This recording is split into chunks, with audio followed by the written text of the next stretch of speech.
going to throw you one pitch and you have to hit a home run. And if you hit a home run, you get the job of a lifetime. And if you swing and miss, you're out and you might never get the chance again. What if the same techniques used to write speeches for President Barack Obama could be used to communicate at work, on social media, or in front of any audience? Well, they can. But it went well, and a few months later, I was in the White House writing speeches for Barack Obama. Terry was President Obama's White House speechwriter for 8 years, crafting nearly 500 speeches. We joke that speechwriters have voices in their head, and it's the voice of the person you're writing for. This conversation, we are breaking down the exact secrets Terry used for Barack Obama that you can use today. The 50-25-25 rule to write anything. 100 slides in their deck, and then I asked people, okay, what's the core message of this presentation, of this keynote, and no one can say. Importantly, how to make complex ideas simple without dumbing them down. So I say, as citizens, we should all pay really close attention when a leader goes off script. You are getting their true thoughts and feelings. Before we get into it, hi, I'm Filipova. I quit my 25 years banking career to find financial and personal freedom. This is Change is Possible podcast, where I talk to people to help you do the same thing. And this is the award-winning author and presidential speechwriter, Terry Szuplat. Sure. Thank you so much, Terry, for agreeing to get on my podcast. First of all, how is your family name spelled out or pronounced? Yeah, we say it Szuplat. So it's Szuplat. Szuplat, Ukrainian. Oh, you're Ukrainian by origin. Oh, amazing. Okay. Did you ever imagine that you are going to write speeches for one of the most, I don't know how to say it, prominent US President, Barack Obama? Well, no. As growing up, I'd always been fascinated by politics and history and government. And I grew up in Massachusetts. So, you're sort of constantly hearing about John F. Kennedy and the legacy. And as a kid, my mother actually gave me a record album. And I would listen. It wasn't music; it was speeches by John F. Kennedy. And so, even as a young person, I would listen to these speeches, and I didn't know all the words for all the rhetorical techniques he was using, but I knew there was something special about it. It was poetic, it was lofty, it was visionary, it was trying to point the way. It was aspirational, and so I was captivated by politics, government, history, but the idea of I didn't grow up thinking I'd be a speechwriter. Yeah. So what did you dream about when you were a child? What did you think you're going to become? What did you want to become? I think I was mostly interested in being a journalist. I loved watching the news, following current events. I was in high school when the Berlin Wall came down, and I was captivated by that. The idea that after all those years, just ordinary people and citizens could come out and sort of force the change finally that they had wanted for so long. And to see that was, just as a young person, what's more inspiring than that? The idea that, literally the ordinary people can tear down the walls that hold them in. And so you grow up with that and you think, wow, yeah, maybe anything is possible.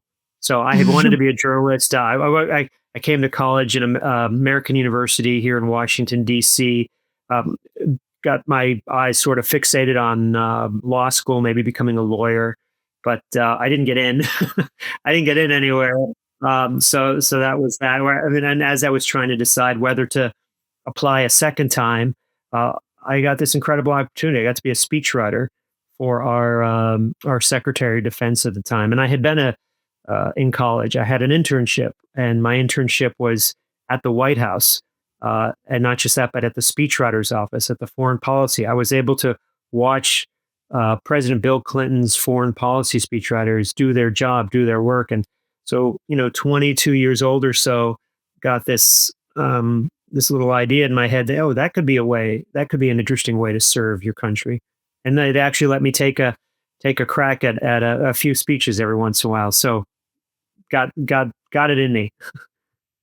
Amazing. So you were always interested in writing, right? And writing was something that would come easy to you. I was always interested in it. I guess the interest in journalism and history, that was one manifestation of it that eventually morphed into speech writing. But I wouldn't say it was easy. I mean, I think it was hard. Writing is hard. Articulating your ideas is hard. And if it looks easy, I guess a lot of people say, "Oh, you make it look easy." Well, it's not easy. It's exhausting, and actually, I don't write for pleasure. I've never written for pleasure. I find it so taxing and exhausting and tiring, and draining at times. At the end, it's fulfilling. You have something, an article, an essay, a speech, and if it goes well, that's great. But the process of creating it, I tend to not. I find it fulfilling, but I don't enjoy it, and so I don't keep a diary. I don't write for fun. I don't write stories for fun.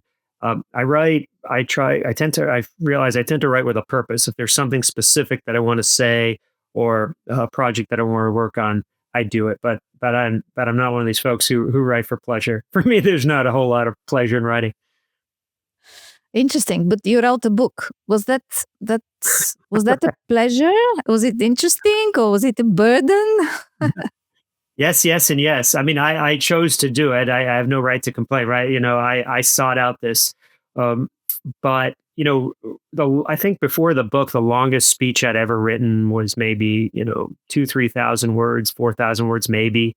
I'd written a long article one time that was maybe 5,000 words, but in a book, at least the way the how-to book, like Say It Well, you know, every chapter was 5,000 words or 6,000 words. And there were about 14, 15 chapters. So it was more writing than I had ever imagined. But at first it was overwhelming, but in the end, all the same principles and practices that go into a powerful speech were actually the same writing a book, but just on a larger scale. Making sure you grab people with your opening, make sure you hold them, make sure you keep them engaged and mix things up, and don't let the plot get too boring, and telling powerful stories that will engage people and keep them interested, making sure that when it's all done, there's a powerful ending. I mean, that's true for when we get up and speak and present at work or life, and it's true of the book too. Mm.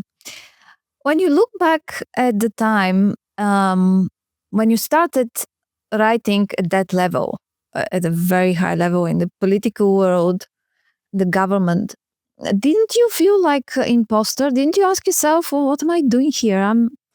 Is this the right place for me?" I'm just very curious because to suddenly become, not suddenly, but to enter this world and become a speechwriter for Barack Obama, I would be kind of stunned maybe in my first month only talking to the guy.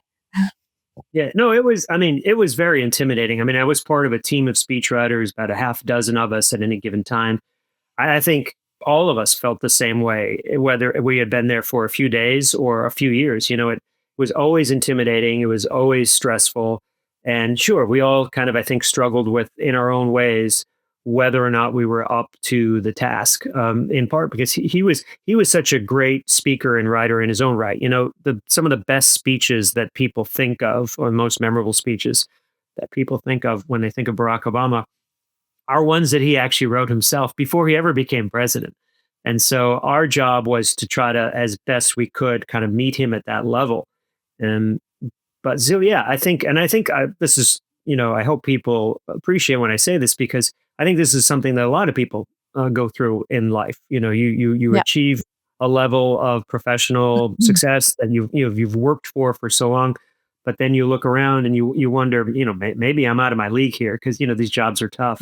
But actually, the one thing that I did feel, and I write about this in the book, is that I think places like Los Angeles, New York, Chicago, Boston, Washington D.C., they tend to be, let's say, the elite Ivy League schools in America are very well represented in these cities, particularly in Washington, particularly in government. And so you're in a room, you're in a meeting, and it seems like so many people in that room went to Harvard or Yale or Princeton, and it's sort of unlike anything else. And so if you didn't necessarily go to those schools, you might feel a little inadequate at times, and I think a lot of people feel this way. So um, it's just I think recognizing that no matter what your background is, no matter where you come from, that you actually do have a place there, and you actually have something very unique to contribute, having kind of come from the background that you did.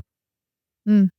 No, that reminds me when I joined Citibank, and I come from Bulgaria. I was born behind the Iron Curtain, no connections, working class family. I finished economic university in Sofia, Bulgaria, which is not even in the thousand universities in the world. And then I joined Citibank, and as you said, everybody is like extremely smart. They've been to these top schools in their countries, Mhm. and then you go there and you wonder what am I doing here? What is that place? Yeah. But after that, you learn the ropes, and you just that you tend to forget these things at the end Mhm. because at the end it's whatever you deliver. Well, I think you know I think it's an asset because you think about what is in my case, what is the role of government or business, or it's to serve people, it's to lift them up in some way, to make their life better, easier. And I think everyone brings their own unique background to that. And I think there are times as I was writing speeches, one of the things that we always think about when we write speeches, particularly for a leader, is the folks back home who are going to hear it. And you should always have in your mind, your mom, your dad, your brothers and sisters and cousins and friends, the folks that you grew up with.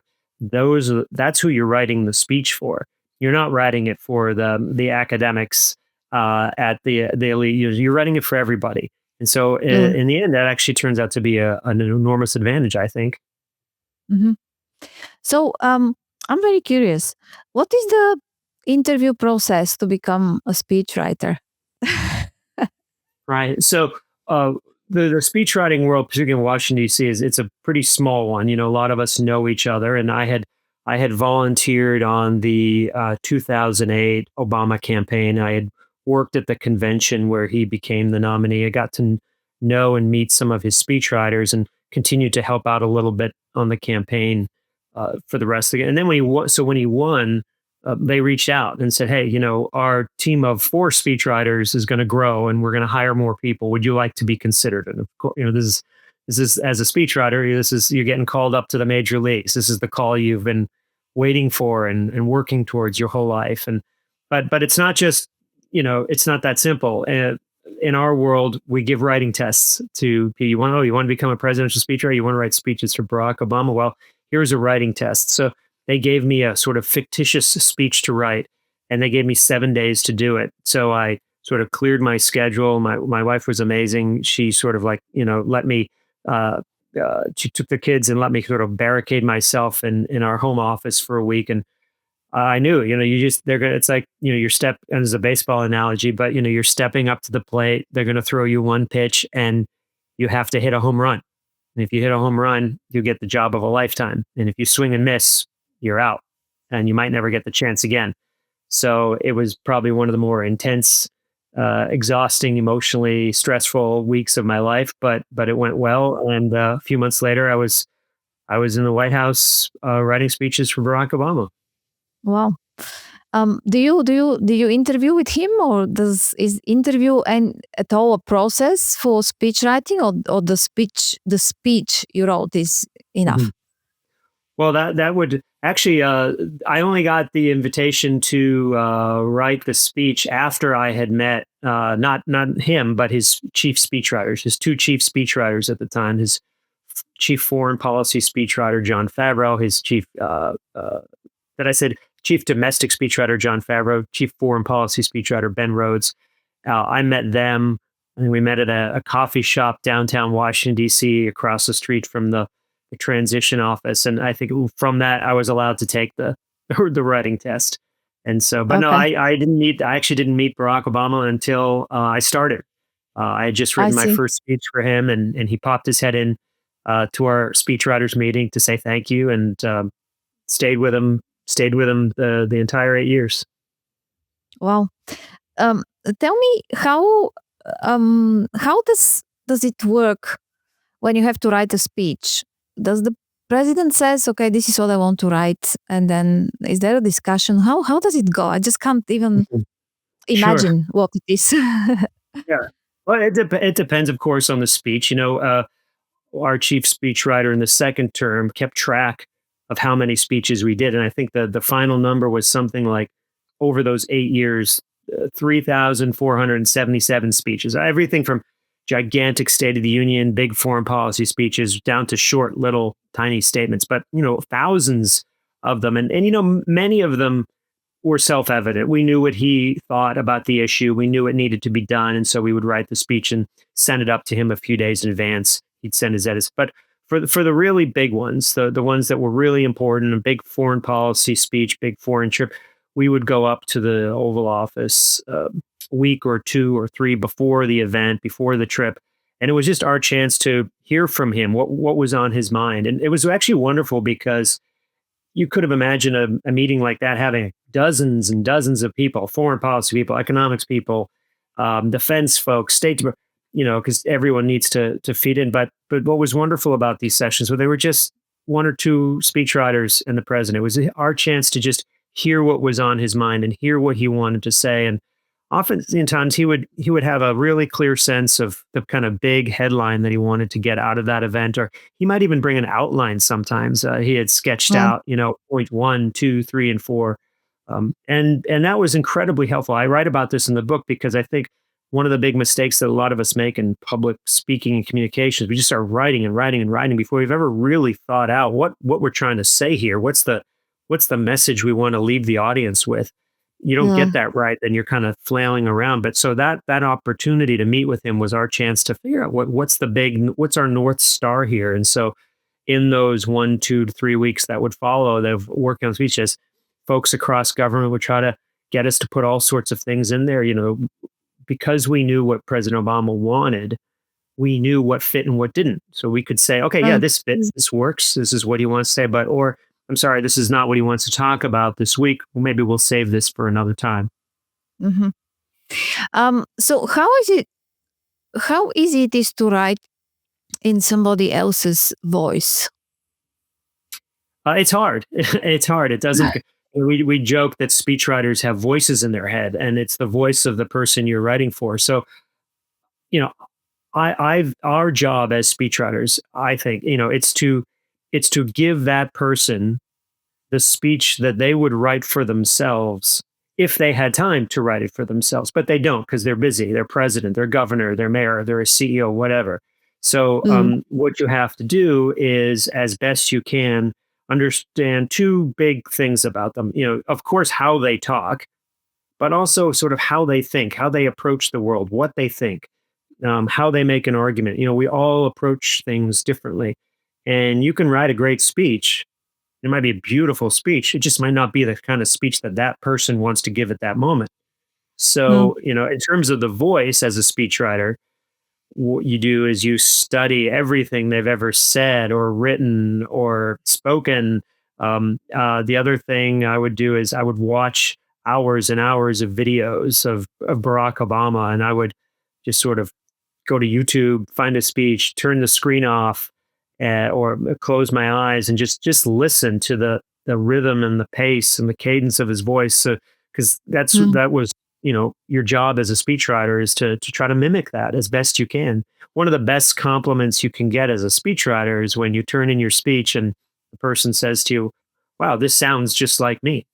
And that's because you've been doing your job. You've been listening to the way they talk and the way they think. mm. And how do you write about topics that are totally unfamiliar? Because I mean, I guess that you write for wide range of topics, Mhm. and there is not possible one person to know Right, everything about every topic. So how right. do you do that? Well, sort of as a speechwriter, particularly at the White House level, the presidential level, really, you're this sort of synthesizer of all sorts of different ideas, and so I am not an economist by any means, but I had to write trade and economic speeches for the president, we would work closely together with our economic team. I'm not a China expert, but if I had to write a China speech, I work closely with our China expert, and they would just, I basically would say, hey, give me everything you can, everything you think I need to know. Oh, the president's going to meet with the president of China. Give me all the materials. I want to know how you're prepping the president. I want to know what you're encouraging him to say in the meeting, because all of this will I'm going to fuse it together, and we're going to write it for the general public. One of their big roles as a speechwriter is to be a translator, right? Again, you're writing not for just for experts, you're writing for the general public, you're writing for everybody, and Mhm. most people don't know a whole lot about China, so you're going to write it in a way. And so as a speechwriter, not being an expert often was an asset, was gave me an advantage, because it helped me translate that very complex policy into language that hopefully everyone could understand. Interesting. How long does it take to write a speech? I know I always hate it when people say it depends, but it depends. It depends on, it depends on how long the speech. I thankfully I was never the lead speechwriter on a State of the Union speech, because those are brutal. But those would take months. If there was a national security crisis, a terrorist attack, a mass shooting, and the president has to go out in an hour or two to make a statement, I mean, that you find yourself writing something in a matter of minutes or an hour or so. Uh, More often than not, though, the most things we know this president's schedule for the next few weeks. We know what's coming up, and you might spend a few days or a week or so on an important speech, uh, and it was, but yeah, it would depend. um, so, is everything that a president say written by somebody else and prepared for him? Is there no moments of when they say something that's at the moment? Well, I think there's two ways to think about that. Sure, there are a lot of again, 3,477 speeches. There's no one person on the planet who could research and prepare all that. I mean, there's no person, so it has to be a team effort. But what we're doing is we are constantly listening to what he's telling us and what he's saying, and we're trying to go, how would he approach this? That's our Mm, job. So there's two big exceptions to that, of course, is and your viewers can go online. You can Google, Obama speech writing or Obama editing a speech, and you'll get all sorts of photographs of him writing out speeches on his yellow legal pad in longhand, because people forget, he was a writer and an author before he was ever a politician. So he really cared a great deal about how his speeches and his arguments were structured, how they moved from one point to the next. So yeah, he would break out his pad, and he would rewrite speeches. It happened a fair amount. And then there's, of course, what happens at the podium. Just because a yeah. person goes to the podium with a script doesn't mean they have to give the script. There's no one forcing them to read it. They decide something's not working, or they feel they're losing the audience, they can go off script, and they, leaders do this all the time. Mm, So yeah, no one's ever forcing a president, a prime minister, a CEO to do or say anything. So if they like the speech, they'll give it. If they don't, they'll say something else. And actually, I have to say, I think as a speechwriter, but also as a citizen, I find it really valuable when a leader goes off script, because you're finding out what they really think. You don't have to think, oh, did some advisor or speechwriter tell them to say this? You're getting their unvarnished voice and vision and values. So I say, as citizens, we should all pay really close attention when a leader goes off script. You are getting their true thoughts and feelings. mm. So let's now go into a little bit more kind of a framework for people who are watching or listening to the podcast of how they can write, not necessarily speeches, but keynotes, post emails, etc. So the first thing in your book, you're talking about this 50-25-25 rule for writing. Can you talk about this? Get into the details. What does this mean? Yeah, and so that's a rule that I use that I recommend to people. I teach speech writing and communications at American University in DC. I teach this and I work with my clients. So it's rooted in, I think, one of the big problems that we have. Whenever we have to give a presentation or a speech or anything at all, we're looking at a blank page, a white page, and it's scary, and the cursor is kind of blinking at us and taunting us. So, it's scary. Oh my God, I got to write 3 pages. So I think a lot of people, and I've done this in the past, we just start writing. We just start putting ideas, we just start writing it out. We think, oh, this is gonna be great. And then inevitably, and I've seen this happen so many times, someone gets, maybe a few paragraphs or a few pages, and then they sort of hit a brick wall. They don't know where to go next. They're at a loss. And, we call it writer's block often. They're stuck. And I think one of the biggest reasons that so many people get stuck is because they haven't thought through the whole thing from beginning to middle and end. They don't have a roadmap. It's like getting in a car and driving and not knowing where you're going, and you're just sort of following the road, and you realize, I don't know where I'm going. You're literally lost. And I see this over and over again. I see it in the corporate world a lot where, they'll develop, 100 slides in their deck, and then I've asked people, okay, what's the core message of this presentation, of this keynote, and no one can say. They spent so much time creating 100 slides. So basically the 50-25-25 rule is just, it's a guide, a framework for how to use your time. So and I think it works no matter whether you have a month to get ready, a few weeks, a week, even if just a few hours. And so what I say is, just set aside the first 50% of your time to think, to research, to learn, to talk to people, to write down notes. You're not creating, you're not wordsmithing, you're not trying to come up with the perfect sentence at this point. That comes later. But just consume information and start a research document. Pull together all your ideas.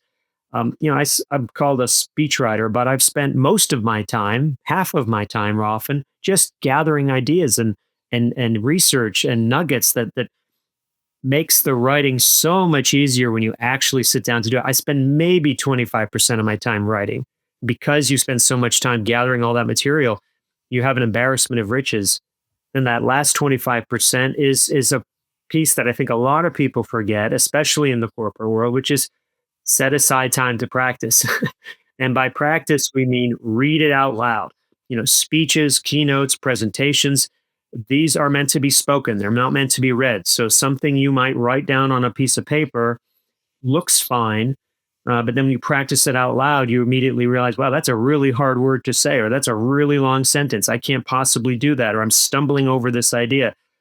Only by practicing it out loud do you get to see how it's going to. Better that you find that out during a rehearsal than at the podium when you don't want to embarrass yourself in front of the audience. So yeah, 50-25-25. It's just a framework. I mean, people can choose their own exact division of labor, but I think those are the three big sort of phases that if you get those right, you're more likely to have a presentation and a speech in the end that actually does what it needs to do.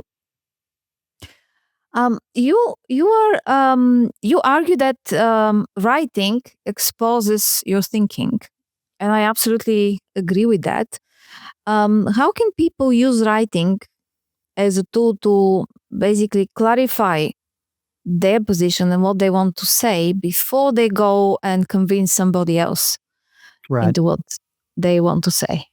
So I know there's like all sorts of debate out there in the public speaking communication world. I hear some people say, no, you should never read a speech. People don't want you to read a speech. They want you to be natural and authentic. And I always bothers me because I don't think there's, that reading it is not being authentic. Some of those powerful, most authentic speeches and presentations we've ever heard were written down because the person took the time to think it through. So I'm a huge advocate of writing it out and, not winging it. It's really easy just to sort of, brainstorm and say, I'm going to say these sort of things. But there's something about the act of writing it down when you actually comes to the point where you have to put real words on real paper or screen, and you see that, wow, that idea that you were so, enthralled with, when you actually write it out, you realize, wow, it's not as compelling as I thought it was. Or one of the ideas that you didn't fully appreciate all of a sudden becomes your main argument. We have a saying that, if you haven't written it out, you haven't thought it out. And Uh, I'm a firm believer in that. And actually, I tell a story in the book too. Writing it out can help you make better decisions. Because again, once you see the strengths or weaknesses in your particular argument, you might choose to go a different way. So there was a moment during the war in Afghanistan where one of the leading generals had made some very disparaging remarks about the president and the vice president. Which when in with civilian control of the military is a real no-no. So the president had to decide what to do. Does he keep this general on, or does he let this general go? And I was kind of torn, to be honest with. I wasn't sure. Did these remarks rise to the level of insubordination? Did he need to go? I could have gone either way, but interestingly, the president had one of my colleagues write two speeches: one keeping the general, one letting the general go. And when I saw both of those speeches, at least for me, like, wow, now that I've seen both arguments, yeah, I think this guy has to go. I think the president deserves to have a general who's going to not undermine him in the public domain. And yeah. I don't know what I wasn't part of that decision, but in the end, president did accept the resignation. I think probably having those two speeches helped him make a better decision. So again, until you write it out, you often haven't thought it through. So it can be really important for that reason as well. No, absolutely. And if we go to from that level to the level of everyday person, and even when I have so many ideas in my head, and I say, oh, I know what to do. This is what I'm going to do. And then I want to write it and have a presentation so I can teach people. And then I realize, oh, I don't know what I'm going to do. And then the panic sets in. And then I start writing. And then I write everything. And then I read it again. And then slowly the thing that I want to say crystallizes. But Mhm. that first draft is absolutely Yeah. not acceptable. They It's would just say unbelievable. the first draft is often you explaining it to yourself, right? It's your initial thoughts, and they're called first drafts for a reason. They're not meant to Yeah. be the final draft. And so, Yeah. yeah, it Yeah. is a process. It is a and I think when you look at those photos online of the president Obama writing out his speeches, again, what you're seeing, what you're witnessing there is a leader thinking through their policy and the best way to communicate that policy to the public. Mm. So you just mentioned just earlier about audience first writing. That that you're not writing for the president. You're writing for the people who are actually going to listen. So can you talk about this and how should people kind of think about it really? And Hmm. learn how to do that so their whatever Sure. they want to say in writing actually matters. Right. So it's both. Actually, there's so many sort of myths and misconceptions out there about public speaking, and one of the ones that always drives me crazy is these either wars. Right. It's not you. It's not about you. It's about the audience. Well, it's Yeah. about both. And it's about both. So great public speakers, great presenters, uh, first and foremost, bring their full self to the president. You are the speaker. You are going to be the one speaking Yeah. for 10, 15, 30 minutes, whatever it is. So you have to be very clear and know in your mind who you are, what you believe, what you stand for, what your values are, what your vision for your organization is, what you believe, and what you want your audience to do and think and believe and feel and do when you're done speaking. So there's a tremendous amount of self-reflection that has to go into this. You have to know yourself, and you have to really bring your enthusiasm and your energy. That's not enough. So it's also about the audience, of course. You have to think deeply about the audience. And I lay out in the book all the different things that you should be asking yourself about that audience. Not just who we talk about, know your audience. Well, what does that mean? That's really like a dozen different things. Know their history, know their values, know their traditions, know the moment they're in. Are they in a moment of fear? Are they in a moment of pride? Are they in a moment of optimism or pessimism? What do they need from you in that moment? Are they looking for reassurance, for inspiration? Are they looking for numbers, data? Are they looking for leadership? Are they looking for empathy? Um, I always think of any sort of speech or presentation as sort of two parts of a Venn diagram, right? There's on one hand, there's you, your values, your interests, your objectives, your life experiences, and there's your audience and their values and objectives and life experience. And the more they overlap, the more you have in common. The more space you have to talk about what you share and your shared goals and aspirations. The less you have in common gets a little harder. You have to work a Yeah. little bit harder to find those areas of agreement. But there's always things we can fall back on as fellow human beings, as people who are trying to No. raise our families and provide a good life for our children and make sure our communities are safe and that there's opportunity for you. So there's always, but you have to do that sort of deep thinking about yourself and your organization and your audience. Mm, It's a lot of work, and so we often talk mm, about people having a stump speech, having two or three speeches that you can kind of do pretty much anywhere, but you can't just go say the same thing to everybody all the time. You've really got to think about what's unique about this audience and how you can connect with them. And I try to lay out ways you can do that in the book. yeah. I remember when we would used to do presentations, and when I was the one that was doing presentation, I was thinking, so why can't we use this same presentation again? And when I started giving presentations, I realized, yes, yeah, we have to, because these are different people. I can't say the same. Well, I'm going to say similar things, but not the same way. And it has to be Right. presented different ways. So the moment you start doing it for yourself, then you realize, oh, wow, yeah, Yeah. it is You can different. have a want to have the foundation, but you shouldn't just go in assuming you can do the same presentation, the same keynote to everybody everywhere Yeah. all the time. You take it, you go, okay, which parts of this work? Maybe most of it works. Maybe you got to play with the beginning, play with the end. Maybe some of your examples are going to be different. There's Mm, different examples, customer examples, community examples. But yeah, don't assume you can just say the same thing all the time. yeah. Um, how much of effective writing is actually about structure? Well, I think it's a huge part of it. So I actually structure the book Say It Well around the structure that I believe in deeply as a speechwriter. So, if you get the structure wrong, you're probably going to get the overall story. So one of the things when I first started working for President Obama, again, I was sort of the new guy. He had a campaign team, and he and the other speechwriters would say things like, "Okay, go write this speech. Make sure it has a beginning, a middle, and an end."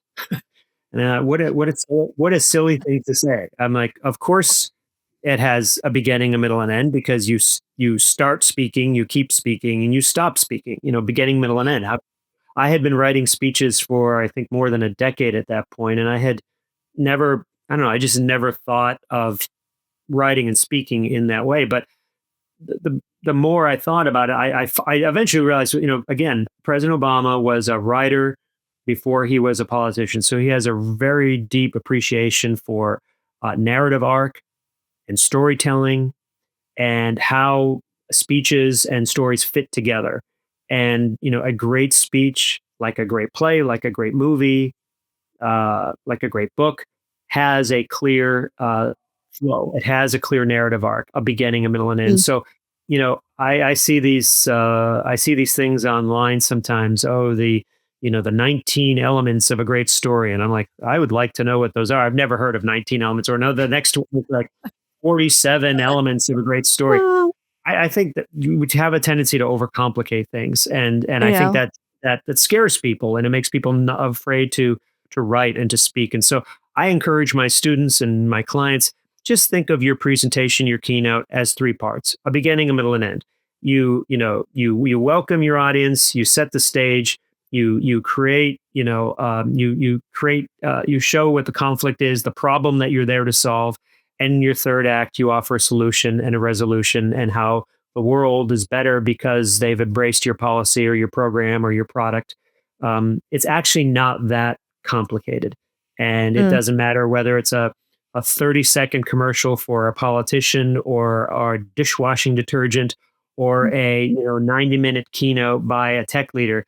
They're all more or less following this three-part, play. And I think those are the ones. I mean, I think Aristotle was talking about this 2,000 years ago. It's actually not that complicated. And so the book, Um, I say it well, is actually structured. Here are all the things you can do in the beginning of a presentation to hook your audience and pull them in. Here are all the different things you could do in the middle of your presentation to keep them engaged, hopefully maybe connect with them emotionally, to change their mind. And here's all the different ways you might consider ending a presentation or speech to really just leave them with a powerful memory of what you want them to do. mm. So you were talking about in your book, you're talking about problem solving versus problem escalation. Can you explain the difference and when each is appropriate to use? Problem escalation. I mean, what do you mean by that? Is it maybe Uh, I mean, when do you use problem escalation in terms of to make the speech more interesting and to underscore the next steps that you're going to finish with? mm, sort of like creating the tension and the problem? Yeah, So I yeah, think it depends. exactly. I think so. Yeah, right. So you're gonna lay out a problem, lay out your solution, show the result, how the world is better and different because people have. So I think it depends on. This is a great example of your audience awareness. So Mm, if your audience is already on board and see the problem the way you do, then you don't have to spend a lot of time laying out the problem. So, like, if you're a politician and you're going to an environmental group, you don't have to spend half your speech explaining why climate change is a serious problem. They already are on board, they're already with you. So you can just, your description of the problem can be short and sweet. And what they really want to hear from you is a really thoughtful, compelling solution approach. What's your approach? Now, I think it's different. If you are trying to, if you're in a position where, with the president was often the case, highlighting a problem that maybe the public doesn't fully appreciate yet, or they don't see, or you're lifting up a problem that you're in an organization, you're then you have to spend more time on the problem because people don't necessarily fully see it as a problem. So I mm, oftentimes, think about, what percentage of your speech needs to be the description of the problem. What part of it has to be the solution. The more people are already on board, you don't have to spend a lot of time on the solution. But I mm, think if the audience is skeptical or hostile or just doesn't fully appreciate the problem as you see it, then yeah, you have to spend more time educating and mm. raising awareness about the problem. So yeah, you would maybe like escalate the problem a bit more. So the other question that people ask a lot and actually have problems with is making or writing in a way that it's relatable and simple. But again, it's not dumbing down the content and the style of writing. So how do you do that? How do you find Right. the balance? That's another phrase that I'm so glad you mentioned it because I'd say, oh, I don't want to dumb it down. That's not about dumbing it down. So yeah, listen, I mean, I have a whole chapter in the book called "Talk Like a Human" because this is something we do as speechwriters. We're trying to make things intelligible and understandable to everyone. Um, there's a university that actually analyzes presidential State of the Union speeches, and they have found that often they're written around the eighth or ninth grade level. And you ask, Mm, why would a president do that? Presidents are smart to try? These are complex policies. Well, the point is, we want everybody to understand them. Now, we didn't sit there going, "Oh, this sentence sounds like a 10th grader, and this then sounds like an eighth grader." But we were trying to make sure that everybody understood it. Experts and ordinary folks, moms and dads and teenagers, because everybody needs to understand these policies and support them. So it's about not writing for the experts. There's a term out there that I'm sure a lot of your listeners are familiar. It's called the curse of knowledge. Is when we forget that not everybody knows what we know. If you're an expert, yeah. you're using language and terminology that most people don't know. And if you want people to understand you and support you and donate and come work for you and volunteer, you've got to be accessible. You can't have people scratching their heads in the audience. I don't know what that word is, or I don't know what that term is, because you've lost them. You're missing out on potential, investors and partners and customers. And we've all been in situations like this. Sometimes our doctors talk to us like as if we were a doctor, or The Yeah. person who fixes our car talks to us like we know how the car works. And it happens all the time. And we all know what that feels like when we're in those moments. You feel a little inadequate, you feel unsure, and it undermines trust between a speaker, a communicator, and their audience. So you want to build trust, you want to build credibility, you want to be understood. So I lay out all sorts of ways that we could just, again, ditch the jargon, the buzzwords, and actually just speak like a normal human being. And Yeah. one of the great ways to do it is imagine if you were at a party with your friends and family and they ask you what you do for a living. You wouldn't engage in all this jargon and buzzwords that we do Yeah. in the corporate. You would just talk to them like a cousin, an aunt, or uncle, and you would explain what you do for a living. That we need to be talking more like that. Yeah. And it's if you write something with jargons and complex structures and words, the moment you read it, you realize that, oh, this is a mouthful. I can't say it, And would I say this in front of people sitting around the table and talking? Not really. So maybe, Yeah. reading what you wrote is really the Another first thing great to do. reason why you have to write it out. You see it on there, you go, oh my God, that word that I say all the time at work, no one understands that outside my office. I should never be saying those words. Yeah. Let's talk about storytelling. Um, how do you? I mean, everybody talks about storytelling, and that's what people remember. They don't remember numbers, facts, or whatever. They remember the story. But how should people choose and shape stories so they add to the thing they're writing? It's not an easy process. No, it's not. I mean, it's interesting. It's not easy, and yet we all remember our favorite books, our favorite movies, the favorite stories that our friends and family tell us, and they have so many things in common. I think the best stories are of people, of human beings. Not the story of an organization, the story of a human, but just people connect and empathize with stories of real people. So, you think of all the great political movements, social movements for change, all around the world. Oftentimes, it's the picture or story of a single person that galvanizes people because it takes all these complicated ideas and issues and it boils them down in a way that that person was mistreated. That person shouldn't have been treated that way. That person deserves justice. And we see this in the civil rights movement, the women's rights movement, the workers' rights. I mean, all over the world, um, there are these moments that crystallize for people the stakes of an issue. And we're certainly seeing that here right now in the United States around immigration. People are having passionate debates, but often it's the photo or the image, the story of one person and how they've been mistreated that allows people to focus and channel their efforts. And so that's why it's really important. That's one of the reasons why presidents often have, a person at their State of the Union addresses. They'll be talking about a complex economic policy, and then they'll point to someone in the audience up in the balcony, and just a mom or a dad who are working 3 jobs to try to raise their family and give a good life to their children.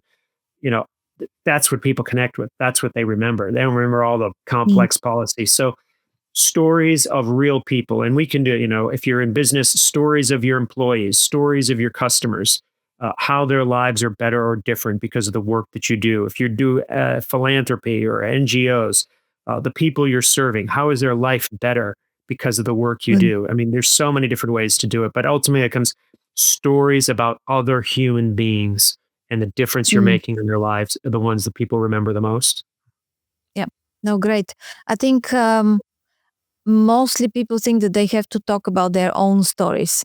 And that's why it's like, oh God, they have to think and Right. remember. And so, And and that when you is have to think powerful. about the story, yeah, it just, every story disappears and you just can't remember anything. Right. Well, I'm saying you raised that. I think our own bringing our, like I said earlier, you have to know who you are, what you believe, and what you bring to it. And yeah, when it's appropriate, sharing your own story is incredibly powerful.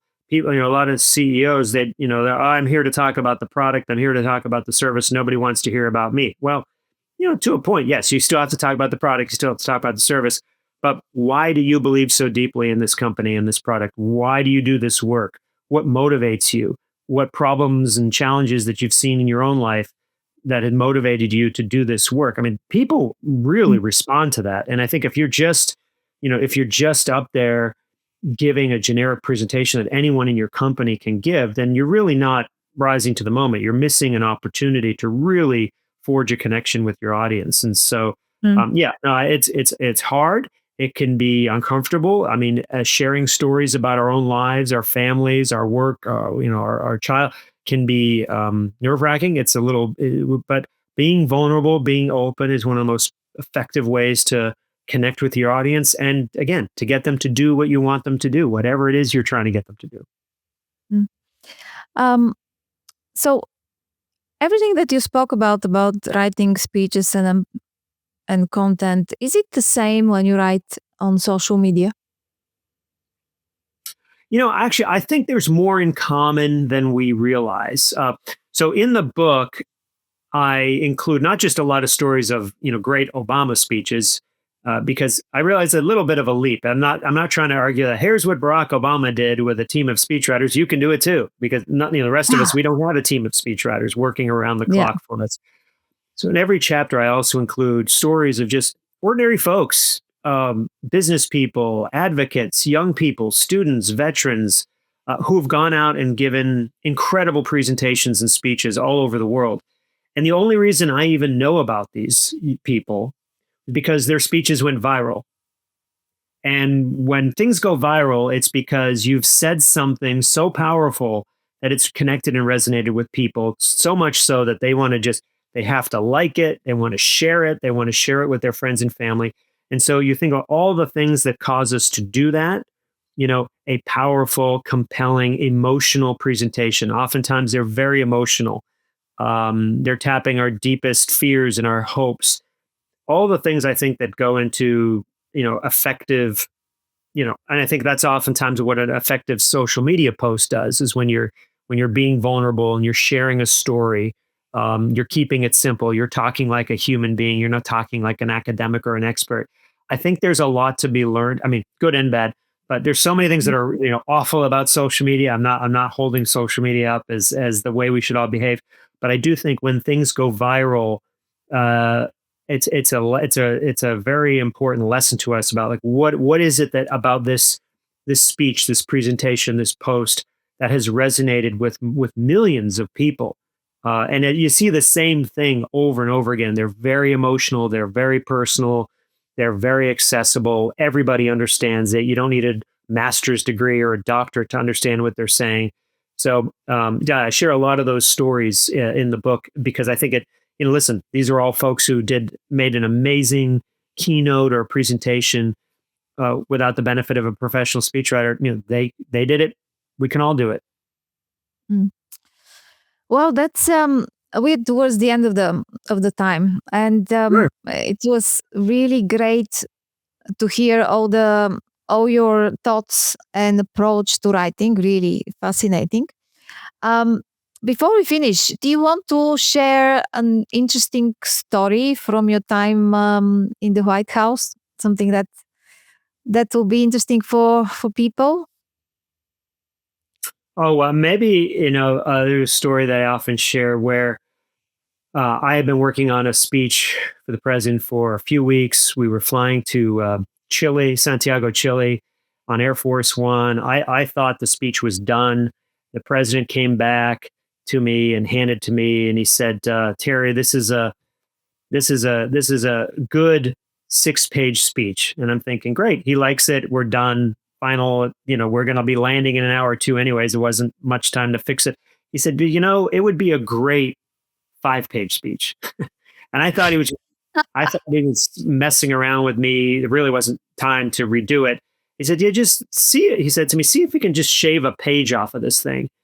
And I thought, oh my God, a page off of a 6-page speech.